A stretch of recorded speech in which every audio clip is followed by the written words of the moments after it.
we need to talk about is climate change and the way that environmentalism is going to affect social work in the next 100 years.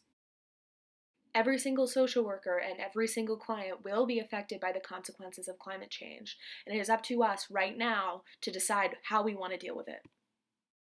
Social workers know that individuals are inextricably connected with the communities and environments around them. And when our environment is in crisis, so are we. How do we confront this incredibly overwhelming issue? Social workers around the globe are already looking at ways in which social workers can get involved with fighting climate change. Dr. Jim Ife explains the connection between climate change and human rights frameworks.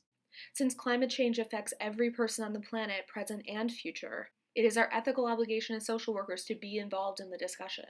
That means looking at how we as individuals can be more sustainable in our behavior, making changes on the organizational or agency levels, and being politically active to pressure our governments to take escalated action on climate change.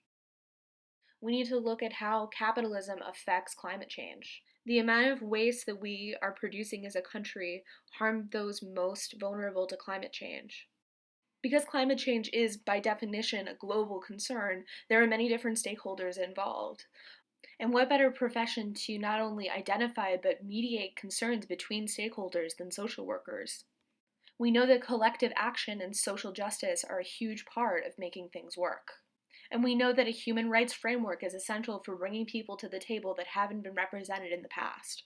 We need to elevate the voices of poor people, people of color, women, and trans people in these conversations.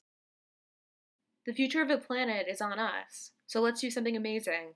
In the next century, let's ensure the safety of us and every generation after us.